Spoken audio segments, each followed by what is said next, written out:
Okay, recording is in progress. Great stuff. All right, well, welcome to this, the 5th Dam Removal Europe Cafe. My name is Will Millard. For those of you that aren't familiar with me, I'm a writer, I'm a broadcaster, and I'm an angler, and I'm coming to you from sunny South Wales in the United Kingdom.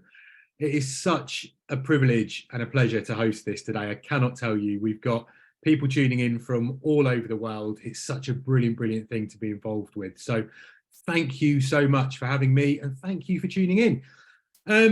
I feel like it'd be remiss of me not to kick off with at least acknowledgement of what's happened in Nova Kakhovka in southern Ukraine this week. Obviously tragic circumstances with the dam down there.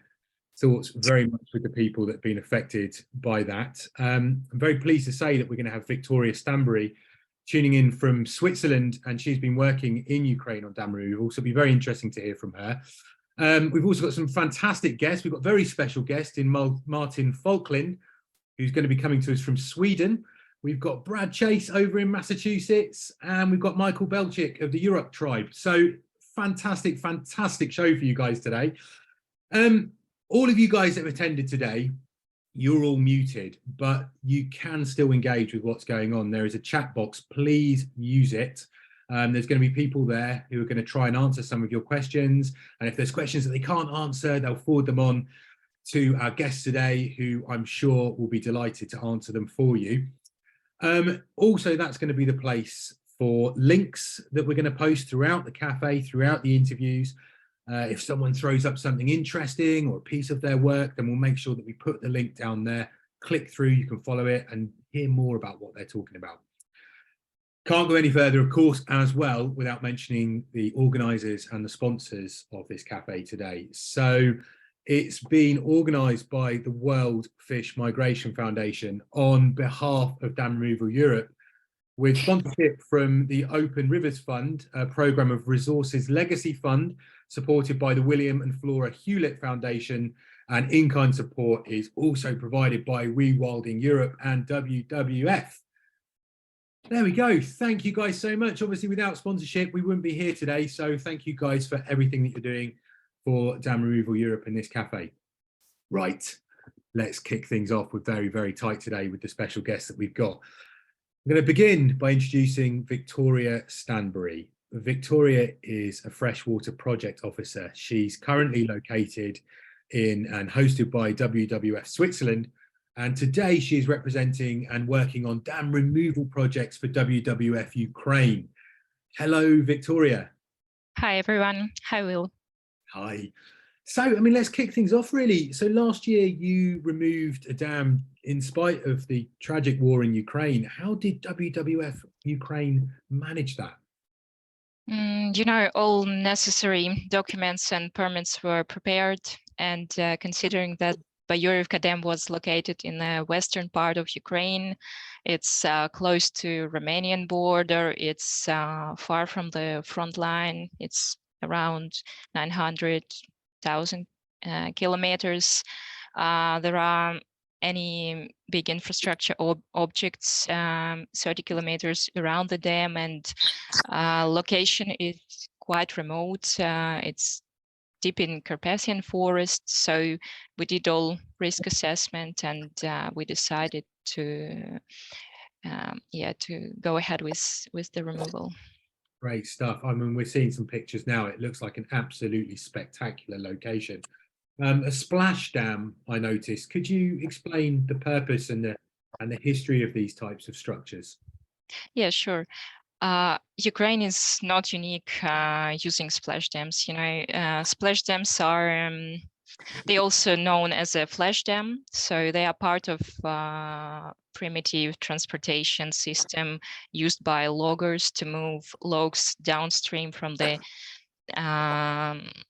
from the forest country to the mountain villages down to the valley. Usually splash dams are sited on a section of the stream or small mountain rivers that are allowed to have large amount of water accumulated behind the dam. They usually build out of the logs, and they are actually temporary structures. So since late 17th, so 1980 maybe maximum, no Carpathian river splash dams in Ukraine has been used anymore.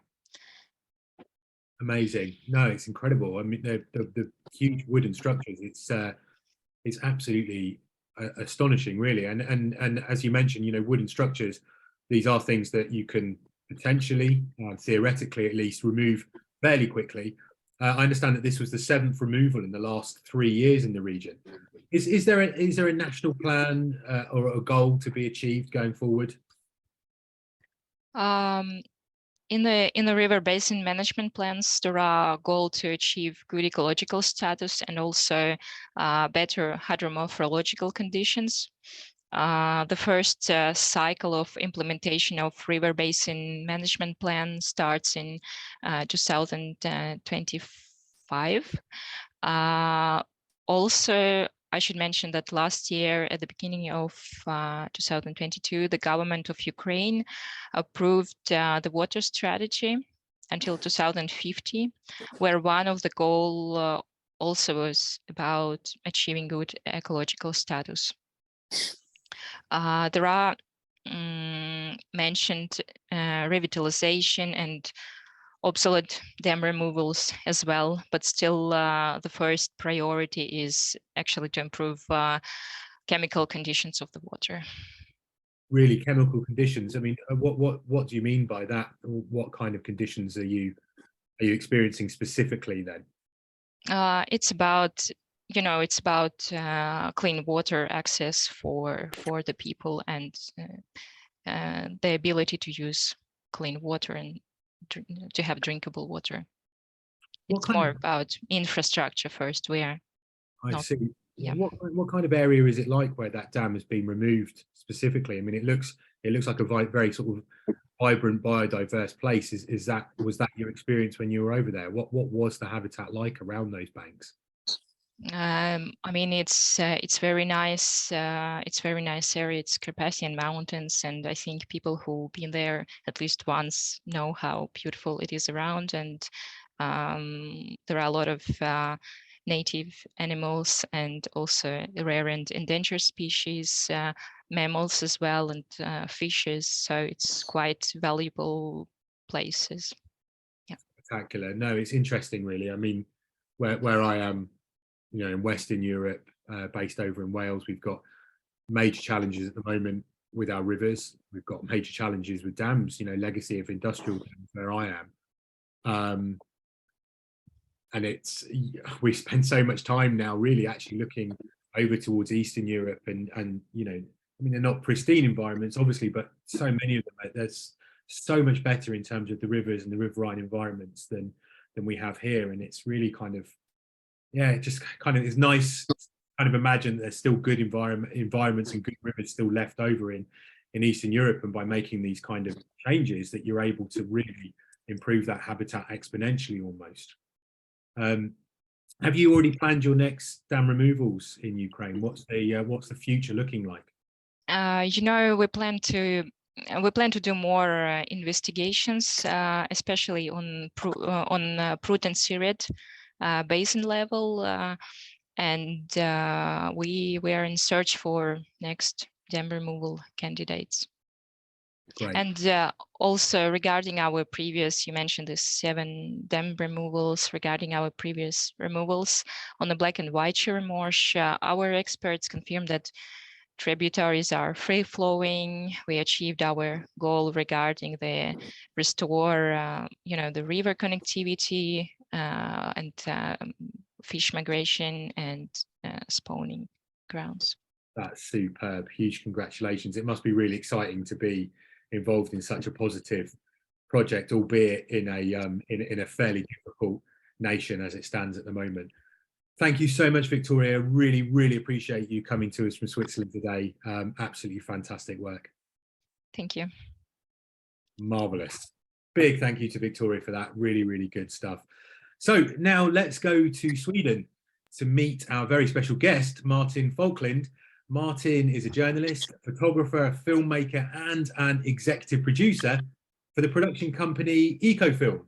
He's won numerous awards, especially for his documentary series, Kingdom of Fish. Hello, Martin, and thank you so much for joining us. Hello, thank you for having me. No problem at all. I mentioned earlier that Martin does in fact have the greatest wallpaper I have ever seen. Some wonderful freshwater specimens behind him there. So Martin, let's start at the very start. What's your relationship with rivers and fish, and how did everything begin for you? Where did this passion come from? Well, it started, I think I was 7 years old, and we moved from the city of Gothenburg out to the countryside, and I saw the big 10-year-old boys were fishing in the river, and I was stuck immediately. So it started there, and all my free time I fished trout in a small creek and in the river, and I was always focused on what's under the surface. So it started there, and it has never ended. That's amazing. I can totally relate to that. I mean, I think that, you know, for some of us, there's definitely a metaphor with fishing and that kind of idea that you're dipping into the unknown, and it just grows and grows, doesn't it? And you want to find out more and more and more about what lies beneath that watery curtain, that unseen world. Yeah. And of course, you pull back that watery curtain with your documentary series, Kingdom of Fish. I mean, tell me a little bit more about that. And especially, I'm very keen to hear about some of the challenges that you had trying to film some of the fish species over in Sweden. Yeah, I can continue the story a little bit, because I got my first camera when I was 8 years old, and my first film camera when I was 10 years old. And in the beginning, it was, of course, it was the adventure, traveling around the world. I didn't think anything about environment until I grew up. But this interest led me to work as editor-in-chief on a fishing magazine for 18 years. And here I learned even more about environment. I saw bad things in Sweden, and on my trips making other documentaries, I saw good things and bad things. And it ended up with the feeling that I must do something, because the normal media, they don't seem to have the knowledge. They don't seem to have the big picture. It's often just a headline and a small little piece of the puzzle, and nobody understands anything. So me and my wife, we worked on this magazine. We decided to quit our jobs. It was really good jobs. So all our friends said, "This is crazy. You cannot quit the best job in Sweden." But we did. So we take a big step out of the cliff, and our idea was to try to create something where we took the audience down under the surface, showed what kind of fantastic life we have there, how things are connected from a plankton to us humans, and also show the good examples. That was the idea. We didn't have any script, anything, so it was quite a crazy thing. But it took 4 years, and we ended up with 3 films: one about rivers, one about lakes, and one about the sea. Oh, it sounds absolutely brilliant, and I completely hear you in terms of, you know, getting these issues into mainstream media is really, really difficult. I've had awful challenges myself. You know, there's this kind of feeling and sensibility amongst kind of TV channel controllers, even editors, really, you know, newspapers and magazines, that, you know, fish, they're not sexy. You know, it's a really, really hard sell. And then something comes along, some format that occasionally will just get that traction and capture the public imagination, and suddenly it's okay again. But you always feel like, you know, especially with freshwater environments, that you're always having to battle in a way that other wildlife filmmakers don't seem to have to, you know. Exactly. And my history is that I made a lot of fishing documentaries, and that is quite difficult to sell to a channel. But if you have a good pitch and you have something special, for example, we made a documentary called Expedition the Old Man and the Sea. And the story was I was trying to catch a marlin from a kayak. Of course, they liked that. Definitely. But our idea was to involve a conservation message in this film. So that was the way to sell it to them. This time it was much, much, much harder. And after my pitch, they looked at me as they have been eating a citrus or something. So they said, "Ooh, do you mean that you shall do 1 whole hour only about fish? Do we really think somebody want to look at that?" And then I said, "You haven't listened at all. We shall make 3 hours about fish. 1 about rivers, 1 about lakes, 1 about seas." And they almost died. So I had to fool them a little bit and tell them that, oh, it will be very dramatic and you will follow the team when we are doing dangerous stuff, diving in dangerous rivers, big dangerous fish. So that was the way to get them hooked. And then I know that 4 years later, they will not remember what I said to them. But if, and they didn't. But this was quite a big success, according to Swedish television. This was their biggest nature film success in modern time. Wow. So after that, now they have asked us to continue. So we're now working on a follow-up, and I'm really happy about this because we didn't use any TV tricks, no drama, no dangerous stuff, just interesting stuff about nature, biology, sustainability, the threats, and the possibilities to change this. Absolutely. So people really like that. They do, yeah. And I mean, you know, this is sort of kind of, it's not really a cliche at all, but you know, I wholeheartedly believe that if you want people to care about their environment, especially their environments that are local to them, you know, the things on their doorstep, then you have to show them that they're special first.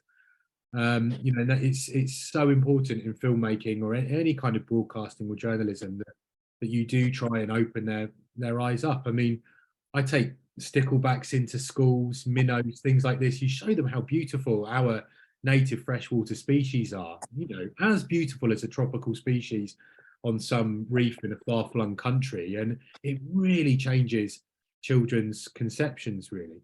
But I'm curious, I mean, filming fish is really notoriously difficult. And, you know, it's not like you can kind of sit in a hide and wait for the action to happen. There's so many challenges. I mean, can you remember what was your biggest challenge? And, you know, was there one that got away? What was the most successful fish that you've got? What are you most proud of? I'd love to hear more. Well, oh my God, what? For example, I decided that we must have pike because Absolutely. pike is a predator. People like predators eating other stuff. And it's very common in Sweden. It's from north to south, west to east. So I spent 4-5 summers, actually 1 month every summer, and the result in the film is maybe 5 minutes. Wow. And some sequences are just 2-3 seconds. Took weeks to do. That was a very big. Yeah, it was tough, but it was worth it. And you love pike, Martin? And I learned so much about pikes. Some pikes got even my sort of friends. The trick was to find a pike that liked the camera. That was, and they are unique. All fish are unique. Some don't like the camera. It's like people, and some like the camera. Interesting. And these ones I could stick to for a week or two, just waiting for them to make an attack on another fish. And that was quite frustrating, but when we got the scenes, of course, you are in heaven, because you know that people will love this. Oh, absolutely. And, you know, the folklore around pike is the stuff of legend. You know, every community you go to that has pike present, you know, even in the States, the northern pike, the pike-like muskie over there, you know, and then obviously here in Europe, Yeah. Eastox lucius is everywhere. And you go to any community and everyone's got a story about, you know, the little boy that was attacked by a pike, or there's no ducks here because they've all gone down the pike's throat, giant pike that people have seen. You know, I absolutely love them as well. I spent my whole winter trying to catch pike. I'm curious though, you know, obviously we're here at Dam Removal Europe Cafe. I mean, have you documented the detrimental effects of river barriers on Swedish fish populations at all? What have been your experiences there? Yeah, we worked a lot with that, and we in an early stage we understood that it's not enough to just show a hydropower station and say that, well, here fish die. We really have to have the footage so that people can see it, and we have been at so many hydro water power stations, so I lost count, and it's very difficult because what they have done is that they have fenced up and signs and no entrance, and you cannot see. They have hidden all those places where eels die and salmon die. So we decided from an early stage that really we have to break some rules here, and we work for Swedish television, and we have signed a contract that we cannot break any rules. So what we did was that we decided on our free time, me and my son did this. Brilliant. Yeah, so we didn't do it for Swedish television, but later on we could give the footage to the project. Good on you. And we also always had one extra camera. So if we get caught, we decided to film it and make an interview. And we get caught once. And they said immediately, please don't film us. We will not do anything. You can leave. Actually, you can see this place too and film it too, but don't tell my name. Wow. But we got some really tough footage of small eels trying to get up, eels chopped in the turbines, salmon smashing in the concrete. Very upsetting footage, and that opened up the eyes here in Sweden, because the hydropower I mean, in general, the big hydropower companies, they have spent millions and millions on their commercials showing a very biological friendly business, so to say. So this was quite a shock for people. Amazing. To see. I'm so sorry, we're going to have to wrap up there. Unfortunately, yeah. It's absolutely fascinating. I could talk to you all day. Just briefly, I mean, I'm based in the UK. We've got people tuning in from all over the world. Is there any way that we can watch your film? Not now, but hopefully our distributor will look through so it gets broadcasted in many more countries. I hope so. Amazing. Well, thank you so much again, Martin. I really appreciate it. Thank you. All the best. Great stuff. So that was Martin. I mean, amazing stuff. I think now, though, it is time for a musical break. Back in 2020, the World Fish Migration Foundation organised Eurofishing. See what they've done there? An international online contest to sing your heart out to original love songs dedicated to our fish friends and rivers. Today, we wish to share with you a song from one of the finalists, the House Witches. It's called Damned Eels, and it's a love song to the eels of Aituria, New Zealand.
Amazing stuff. Brilliant, brilliant, brilliant. Oh, well, there we are. Crazy Kiwis, love it. Oh man, I'm such a fan of the eels over in New Zealand. I tell you what, I was over there at the start of the year. The long-finned eel, absolutely mind-blowing, so massive. Unfortunately, the house witches can't join us since it's 3 o'clock in the morning in New Zealand, but they have left us a video message.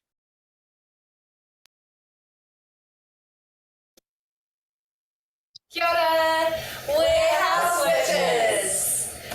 Kia ora, I'm Bridget and I'm a singer. Kia ora, I'm Esther and I play guitar. I'm Micheline, I play drums. And I'm Rory and I play guitar as well. Despite being all the way in Aotearoa, New Zealand, we're big fans of Eurovision and migratory fish passage. So yeah, having the chance to write an interesting song about something that we're passionate about was something we jumped on.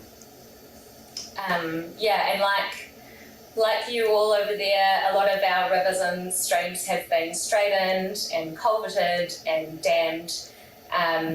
And I think that's a reflection of our relationship with the environment being out of whack and us feeling like we can control the environment and that inevitably leading to problems. And we know like art and music has the power to kind of restore those connections and rebalance our relationship with the environment. And tuna, sexy as heck, stop, it's 80 years life cycle, wild or more. They stop eating at the end, their stomach dissolves, and they just are a sex machine. It's wild. We loved it. That's why we wrote Damn Deals. That was the only reason just. Yeah, and there's heaps of cool fish passage restoration work happening here. And it's particularly cool to see Indigenous approaches to that work being brought in alongside European science. Cool. Thanks for having us. Have a very lovely afternoon and keep doing the awesome work you're doing. Ka kite. Amazing, amazing stuff. Thank you so much, House Witches, for that. That was wicked. What a great band. Okay, guys. Well, it now gives me great pleasure to hop across the pond, across the Atlantic, to meet Brad Chase. Brad is a marine fisheries biologist based out of the Massachusetts Division of Marine Fishes, and he leads the Diadromous Fish Biology and Management Project. We are going over now, hopefully zooming in, and hello, Brad. Hello there. Yes, there he is. Good man. All good here, thanks. Hey folks, how you doing? This is Brad Chase, and I work for the Massachusetts Division of Marine Fisheries. I'm here at the Armstrong Dam on the Manaticate River in the town of Braintree, Massachusetts. This is part of the Four River watershed, which includes the 180 great pond that fish come down, or used to come down from 200 years ago. They've been blocked for 200 years by 4 different obstacles. And so I want to talk about this project today. As you can see, it's a very much an urban site. It's been an industrial mill for several hundred years. This is going to change very quickly. But despite all this, there's a lot of diadromous fish that are present here. My agency has monitored this river for 20 years. We've documented 8 species of diadromous fish, including sea run trout, sea lamprey, rainbow smelt, and the 2 target species for this project, which are American eel and river herring. Nice, nice stuff. That's so exciting. What a change you're going to see in that environment. What's the plan? I mean, when is this going to be starting to happen? When is the dam coming down? So this dam that you see here, this 11-foot Armstrong Dam, is going to come out this summer. The project is designed, permitted, funded. We had our kickoff meeting with a construction firm 2 days ago on this site. So there's a lot of momentum. Everyone's very excited here. The project concept goes back 30 years. So it's been in development for 30 years. It's been a formal project for 15 years, and now it's going to happen this summer. So a lot of credit goes to the partnerships. The owners, Hollingsworth Pond LLC, Messina Enterprises, U.S. Fish and Wildlife Service, the NOAA Restoration Center, Division of Ecological Restoration. A lot of partners are behind this project to make this happen. and it's going to go forward this summer. That's so cool. I mean, talk to me a little bit more about river herring. I mean, a lot of people, they might be tuning in, they're going to hear herring, they're going to immediately think of the sea fish. We've got river herring over here in the UK as well. We've got two species of shad, the thwaite and the Alice, but I'll have to hold my hands up and say that I wasn't actually aware of what they were until I started filming on one of the local rivers here and saw one for myself. But yet, they're an iconic fish in that river. Can you just tell us a little bit more about their life and what they actually are? Yeah, sure. So it's probably our most abundant and popular migratory fish here in Massachusetts. They can have runs that approach 1 million fish or more. Very popular and important years ago as a food fish, as a commercial bait. They're still quite abundant in some areas, but they have declined overall. And so there's a lot of interest in restoring these fish. They can come back in large numbers. They matured about age 3, age 4, and they'll come back to their natal run. And they're quite good at, if you remove obstacles like this, they will colonize and move upstream to their native habitats. This river has a small run of river herring presently downstream, but they're blocked by a rocky ledge. They're blocked by a second dam, this third dam, and then at the fourth dam, we have to put a fishway in. So this project will have 2 fishways and 2 dam removals. And we're pretty confident river herring will move up after that. So again, it's one of our most important species here. It's the species I think the public sees in the springtime. They really appreciate their migrations as they come up and they fight their way up their streams. So it's one of our most important migratory fish. Very, very cool. I mean, what exactly do they look like as a fish species? What are we talking about here? So they're an elucid. They're very silvery. They're about 12 inches to 14 inches. They're fast swimmers. They have forked tails. So they're very similar to a sea herring, for example. And they're very similar to other types of herring that are found throughout the world. But they're very silvery. And when you see them coming up in these shallow streams in the springtime, it's really an inspiration to many people to witness that. Yeah, I mean, I couldn't believe it when I saw it, a similar species here for the first time, just this just leaping silver basically, and so unlike anything else, not like our sea trout, not like our salmon, just absolutely incredible. And as you say, like when they're on, they are on. The numbers were extraordinary. It was like nothing I've ever seen. It was just, they were firing through this gap, which was probably only 5 foot wide, and it was just covered with silver bodies, just bang, bang, bang, just a great wave of them. I mean, they're moving upstream to spawn. That's correct, isn't it? That's their goal in the springtime, to come back to where they were born, and the juveniles will stay at these habitats for 1, 2, 3 months and then move back out again. A big struggle here in Massachusetts is to have improved health of these ponds because we're suffering from eutrophication as well as water management issues. So it's not all about fish passage. We want to do a lot of work to try to improve these spawning and nursery habitats that have to hold these juvenile fish for several months. Then they'll exit back out to the ocean. In this case, they'll go out to Boston Harbor. Right. I remember earlier when I first spoke to you before we went live, there's actually a pond pretty close over one of your shoulders, isn't there, Brad? Would you like to tell us a little bit more about that? I believe it's just the other side of the camera, wasn't it? Excuse me, I missed that last part. What'd you ask about? You mentioned before that there's a pond actually very close to where you're stood sure. right now. Is there any way we can see that? Yeah, so I can you make it up? Yeah, beautiful. It's not much of a pond. It's called Hollingsworth Pond. And again, this has been impounded for industrial mills for hundreds of years. It's a very degraded pond. No one's going to cry when that pond goes away and returns back to river habitat. Sure. But so that habitat will disappear. You'll see a river channel. It's a very much engineered project that will have all kinds of boulders and riffle and pool complexes downstream of here. And it's going to be, a big project that takes, a half a year to complete. All this rubble will disappear. You're going to see a public access area with a boardwalk. This place where the public really hasn't come for many, many years will be a great destination, folks, to come and visit the river again. So this is one of our, I think, favorite spots in Massachusetts in terms of restoration potential for these type of fish. That's so exciting, Brad. It's interesting as well, this sort of legacy of industrialization. It's so similar to what a lot of us have experienced in Western Europe in terms of the reasons why these dams went in the first place. just throwing it out a little bit wider now, you know, speaking more generally about the United States, it's got this long history in removing dams, and your government has channeled huge funding towards such projects over the last few years. Could you tell us a little bit more about that policy?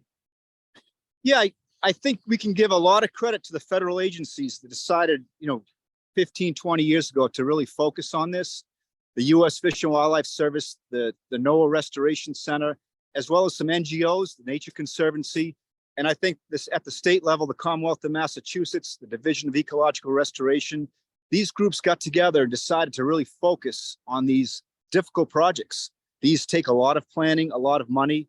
So let's give credit to all those folks for looking ahead and seeing the potential to really improve some of these habitats. So I think Massachusetts might have a little jump in this region because we've been doing it for 10, 15, 20 years, but it really doesn't go back beyond that.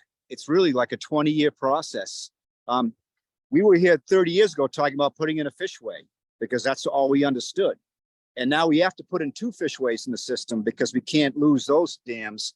But we're thinking, why not just take this one out? So really a change in vision. And I think a lot of credit to folks to put the funds and the resources in this direction. Oh, it's brilliant. You're going to have to get back in touch with us all when, it's come out and those river herring are making their way upstream for the first time in 200 years. I mean, that's going to feel so incredible when they start spawning up there where they're supposed to go. I mean, this is the thing with these migratory species. They're just there, literally hammering on the door, desperate to go and complete their life cycle, where they always have. They know where they're supposed to go, but they just can't quite make it, can they? Not, and let's not forget the American eel. I think you folks, in Europe, and you pay a lot of attention to American eel. We're just learning to care about American eel here. This project will be very helpful to get rid of 4 obstacles for American eel. And they'll really benefit from having 200 acres of habitat to live and grow. So another species that'll benefit greatly from this project. Oh, definitely, mate. You've got to big up the eel. I mean, at the moment, European eel, anguilla, it's doing very badly in my country. I think we've crashed something like 95% in my lifetime. When I was a little boy, we used to catch them all the time. I come from a big eel catching part of the world. That's obviously all stopped now because of the endangerment of the species. We could certainly do a lot more, for our eels. But yeah, this is it. Again, we talked about this earlier with Martin. These species are out of sight, so they're out of people's minds. And the more that you can do to put them in people's minds and to bring them to places when you're making these places where people can actually go and sit and see for themselves, you can really make substantial change. So finally, Brad, and thank you so much for your time. We really appreciate it. Does your agency and other partners, have you got any other removals and restoration projects coming up soon? Yes, there are so many in the pipeline right now, and there's a lot of federal funding around to help design and permit these projects. We have one that's going to construction as well this summer. It's in the Town River in Bridgewater. The High Street Dam is coming out. That's a big, long-burning project like this one, 15 years in development. That one's coming out. Talbot Mills on the Concord River is really an iconic dam it's under development right now. That'll come out soon. And many, many others are in design as we talk. So it's really kind of an exciting time in Massachusetts for these type of projects. Wicked. Good stuff. Well, thank you so much, Brad. We really appreciate it, mate. All the best. Have a good day. You too. Thank you very much. Right, guys.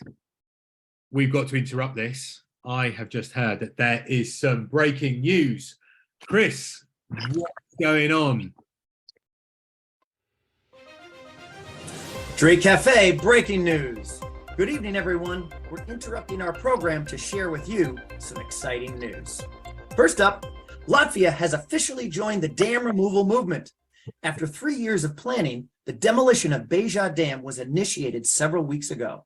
Pasqualis Tabas Fons, associate partner of WWF, plans to complete the removal this summer.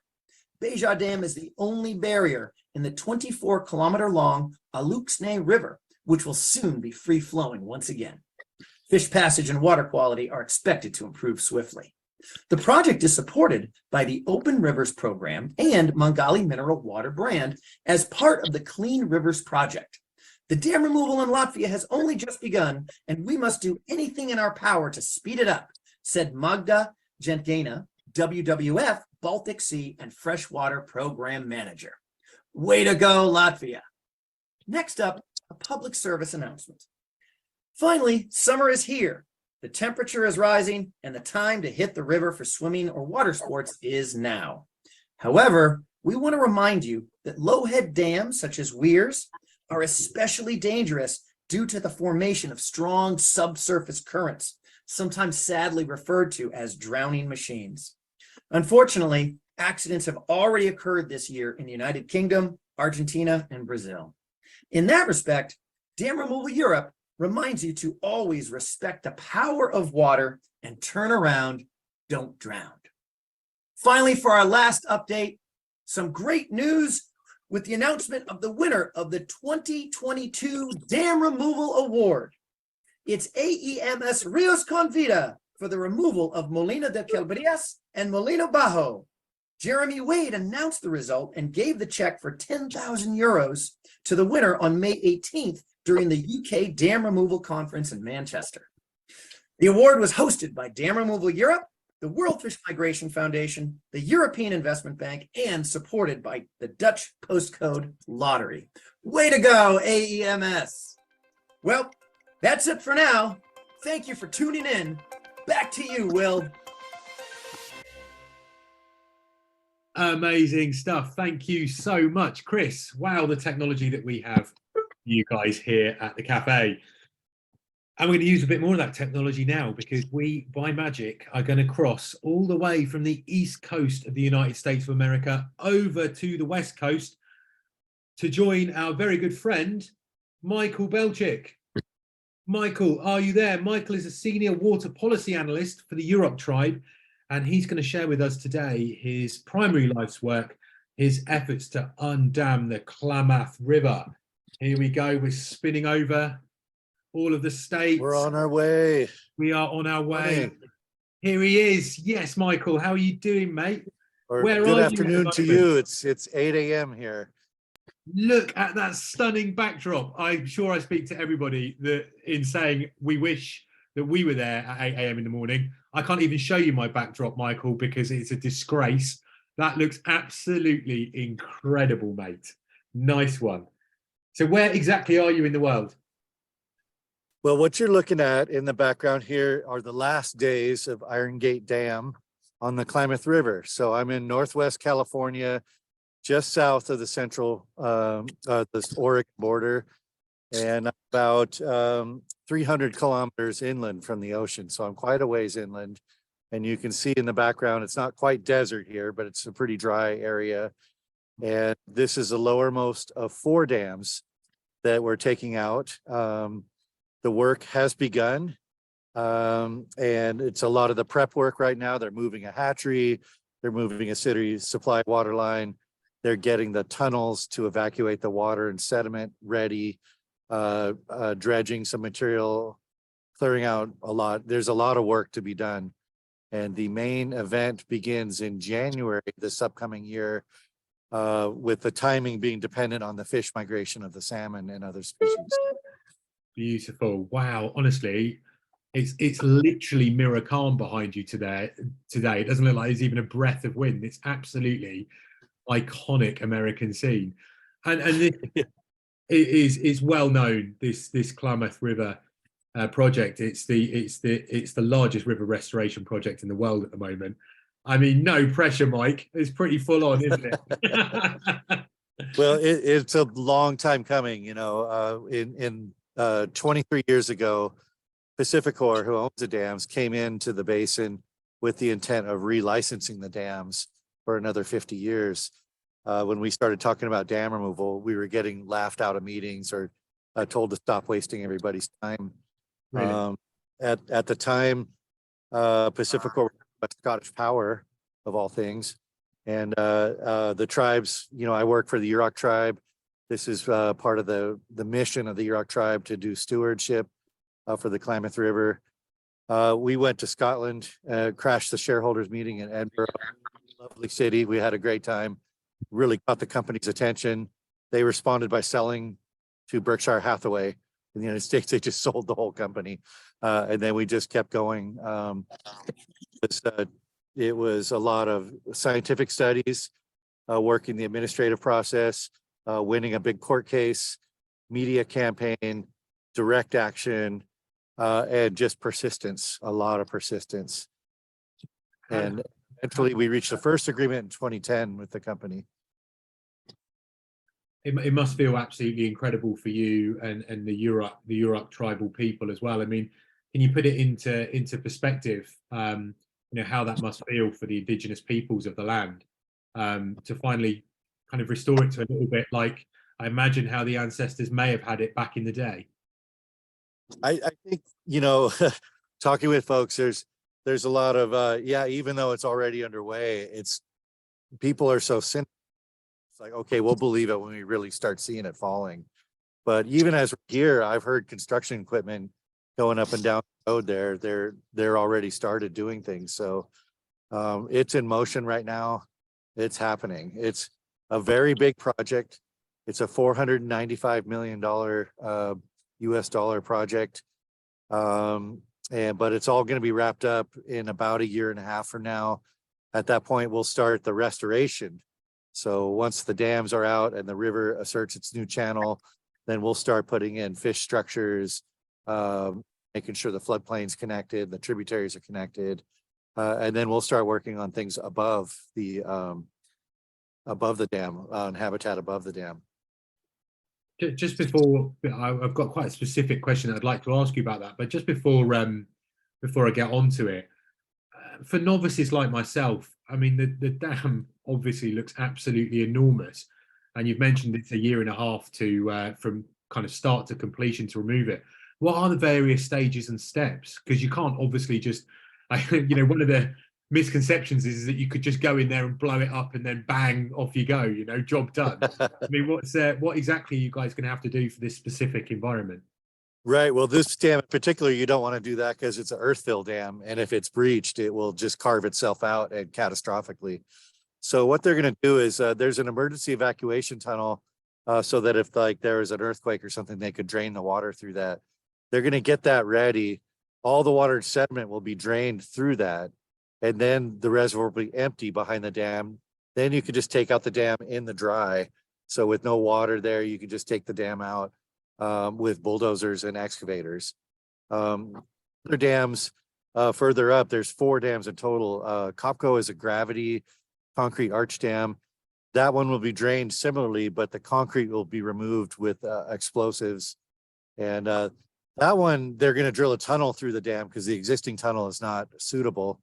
And when they get ready to drain it, they're going to use dynamite to blow the last plug out. So get ready for a live stream about January 1st, 2024. You can watch the thing being blown and all the sediment and water come out through the bottom. And once that happens, the rest of the dam will be removed with more explosives and diamond bandsaws and all the kind of stuff that these guys know everything about. Mate, you guys know how to bring in the new year on the West Coast, right? That's right. Nice one. Okay, that's absolutely amazing. And getting back to the river restoration, you've got this incredible seed collection schedule. Tell me more about that. So the seed collection is probably the thing that had to start the earliest because we've gathered about 11 billion seeds, various grasses, trees, shrubs, all of the vegetation that you see. And you can see that this is grassland with scattered oaks and some other kinds of. So a couple of years ago, we hired a restoration biologist from the Elwha River. His name is Josh Chenoweth. We went to a presentation up there and he was so good. Our team just decided we're going to hire him and lure him down here. And it took 2 years, but he came down and started working for us. So what it involves is gathering a lot of seeds. So there's a lot of Native American crews, Yurok, Karuk, and Shasta, and people went out gathering seeds. And then we had to propagate those and gather seeds from the plants that we propagated. So we contracted with a number of nurseries to raise a second generation of plants so that we could multiply the number of seeds. As it stands right now, when the dams come down next winter, we stand ready to immediately hydroseed everything. So the seed gathering is gone, but that's not all. What we all have also done is gone around the reservoirs and started removing a lot of invasive weeds so we can remove the seed stock that it might use to try to reinvade. So we have star thistle, which is native to Greece and is really invasive here, and a couple of mustard seed species that are not native to here. And so we're doing our best to just prevent it from being a problem in the first place, rather than waiting till it's a problem and dealing with it afterwards. Amazing, absolutely incredible stuff. And I mean, as a representative of the indigenous peoples there, what does it mean to you to see this project getting underway and to finally seeing, after 21 years, that you have gone from being laughed at to now actually not only being taken seriously, but to see your dreams realized? Well, you know, I started working for the Yurok tribe 28 years ago, and I knew absolutely nothing about the Yurok tribe or generally about indigenous people. That's pretty typical for people my age in the US. Just wasn't taught that in school. I learned a lot from Yurok. One thing about the Yurok people is that they have a stewardship ethic. In other words, they believe the world is not created perfect and that people are here to actually take care of things, and things will run down without care. And so, you know, fixing these dams and thinking truly about how to fix the Klamath River, which is a large river, and thinking big, and is something I really learned from them. They're absolutely fearless and not afraid to think big. And I remember in the early days when the chairman asked me what the budget, like how much would it cost to take these out? And I said, it's probably going to be hundreds of millions. And he goes, oh, shoot, we'll get that. That's no problem. And I was like, well, it seems like a problem to me. Yeah. But he was right. You know, this is funded 200 million from the power company itself through a customer surcharge, and the other part coming from the state, and then an additional 45 million three-way contingency fund from Oregon, California, and Pacificor at the end here. So this is a culmination of a life's work for me. This means an incredible amount, and I'm the same. I kind of can't believe it's real, you know, until I really start seeing them come down. We've just been talking about it for so long, and it's just time to do the thing instead of talking about doing the thing. Nice one, mate. I tell you, it's making the hair stand up on my arms, to be fair. That's absolutely beautiful, mate. Congratulations to yourself and everyone involved in the project. And I'm sure I speak on behalf of all of us. We're going to keep a really close eye on it. And hopefully one day I'd love to get out there and see it for myself. So thank you, Mike, so much. You come out, we'll give you a tour of the river. We'll take you out. We'll feed you some salmon. You know, one last thing I want to say, that this is for fall Chinook salmon, spring Chinook salmon, coho salmon, 2 different runs of steelhead. And then we have eels too, although they're Pacific lamprey eels. They're different than the eels you have there. And so there's a lot of species and a lot of peoples. And finally, the last thing I want to say is that I'm on Shasta and Modoc ancestral territory. I want to give a nod to that right now. I'm way upriver and out of Yurok country right now. And I want to thank you for having me on. It's really exciting. It's been our absolute pleasure. Thank you so much, Mike. All the best, mate. All right. Cheers. Wow, guys, what an amazing hour that it's been. So we're approaching our finale now. So I'm going to share with you some very useful information. Dam Removal Europe collaborates with dam removal experts, and you can learn more about that on the Dam Removal Europe website, which is going to get thrown up on the screen now. So please, you know, go and check it out. And if you're interested, Dam Removal Europe are always looking for supporters. So really, please do feel free to contribute. It makes such a huge difference if we can get any donations towards the organisation. Finally, there are several ways to get in touch with the Dam Removal Europe team. There we are. That should be thrown up on your screens now. So please go ahead, follow those links. We've got Facebook, we've got the website, they're on Twitter, they're on Instagram. Give all of those social medias a follow, tell your friends, tell your colleagues, and let's try and grow this incredible international community. Good stuff, guys. Well, I think that's about it from me. Please do make sure you tune in for the 6th Dam Removal Europe Cafe, which is going to be coming to you in the autumn. All of the details will be up on social media. Thank you so much to everybody that's come along and spoken to me today. I have absolutely loved it. It's been such a privilege and such a pleasure. The organisers too, behind the scenes, what a slick job, running us all over the world. Our sponsors, of course, and finally to you guys for tuning in and listening. If there's something that's inspired you today, get in touch with the person that I spoke to.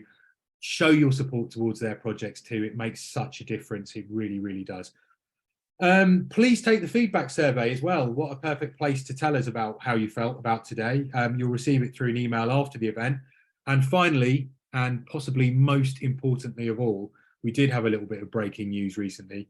The European Union Nature Restoration Law is going to be voted on by the European Union Parliament's Environment Committee on June the 15th. There is a big risk right now that it won't be accepted. A representative from Wellfish Migration Foundation was on just before we started the live, and it sounds like it is in jeopardy. So please follow the link that's in that chat box and send a message to your decision makers. Let's make it hit home. We've heard from so many people today, you know, how at a grassroots level, putting pressure on these organisations has led to massive monumental change later on down the line. Thanks so much, guys. Keep going, everyone. We can do it. Magic. So inspiring. See you all next time.